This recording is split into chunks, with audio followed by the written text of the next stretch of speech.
Cut Kemalahayati, sang laksamana wanita pertama di Asia. Ternyata leluhurku, Aceh. Panglima perang sekaligus ulama wanita. Laksamana Kemalahayati. Beliau merupakan laksamana perempuan pertama di Asia. Beliau terkenal gigih melawan serangan asing yang mengaguh kedaulatan Aceh. Kisah perjuangannya cukup legendaris. Beliau juga ikut dalam berbagai pertempuran, salah satunya melawan armada. Di situ dia berhasil memenangkan duel 1 lawan 1 dengan Cornelis de Houtman. Laksamana Malahayati yang gigih melawan penjajah bersama Inong Baleh harus terhenti pada 1606. Saat pertempuran Inong Baleh melawan Portugis di perairan Selat Melaka, Laksamana Malahayati tewas. Laksamana Malahayati dimakamkan di Krueng Raya, Lamreh Kecamatan Masjid Raya Kabupaten Aceh Besar, sekitar 35 km dari ibu kota Provinsi Nangro Aceh Darussalam atau pusat kota Banda Aceh. Aku, Cut Kemalahayati, seorang bocah kecil yang senang bermain di laut. Mencintai negeriku melebihi nyawaku sendiri. Tanggal 11 September tahun 1599. Cornelis de Houtman bersimbah darah. Terkapar di atas geladak kapalnya sendiri. Petualang dan penakluk ternama dari Belanda itu terbujur tak bernyawa, pedang masih di tangannya. Perempuan itu berdiri di dekatnya. Wajahnya mengeras, rencong di tangannya bermandi darah. Dalam pertarungan 1 lawan 1, de Houtman dikalahkannya. Maksud menguasai Aceh terhenti di ujung rencong perempuan bernama Malahayati, laksamana laut kerajaan Aceh Darussalam. Bocah perempuan bernama Cut Kemalahayati itu selalu riang diajak ayahnya Laksamana Mahmud Syah ke laut. Ia berlarian di geladak kapal. Ia merdeka mencium angin laut. Ia girang mendengar debur ombak dan kicau camar. Sejak dilahirkan, Kemalahayati sudah jadi anak laut. Garis keturunan Laksamana Gagah Dikdaya ada dalam darahnya. Ketika anak-anak perempuan lain bermain, menari, berkutat di dapur, Kemalahayati mengikuti pendidikan militer milik Kesultanan di Mahat Baitul Maqdis.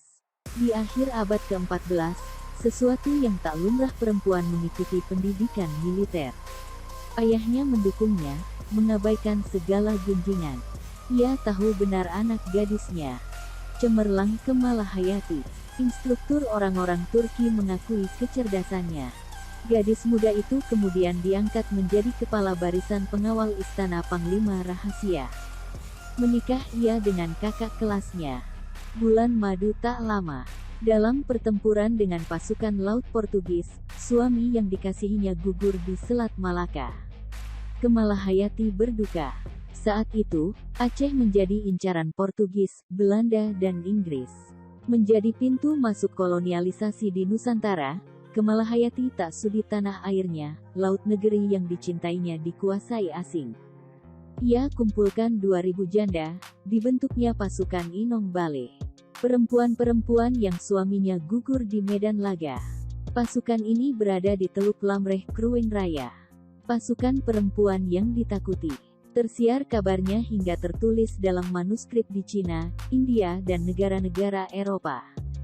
Tersebutlah nama Laksamana Malahayati.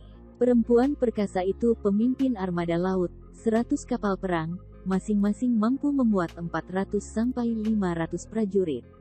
Laksamana perempuan pertama di dunia. Aksinya bukan penaklukan tapi mempertahankan tanah leluhur Aceh Darussalam. Pasukan Portugis dan Belanda dipukul mundur bolak-balik.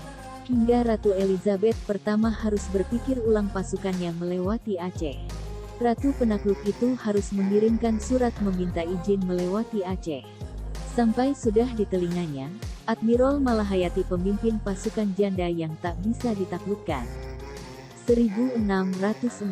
Laksamana Malahayati dan pasukannya berhadapan dengan armada Portugis pimpinan Alfonso de Castro yang terus merangsek merebut Krueng Raya.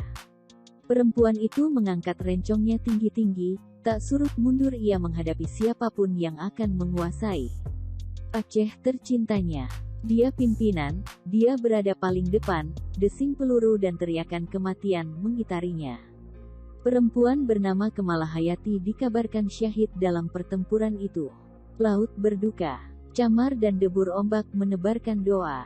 Angin laut terasa sangat dingin dari biasanya. Perempuan mana di semua samudera yang menjadi Laksamana perkasa? Perempuan Eropa. Mereka masih berjalan di terjal gelap. Kamalahayati sudah menghunus belati memimpin pasukan laut, mengusir angkara Eropa. Al-Fatihah untuk pahlawan dan ulama wanita Aceh Laksamana Kamalahayati.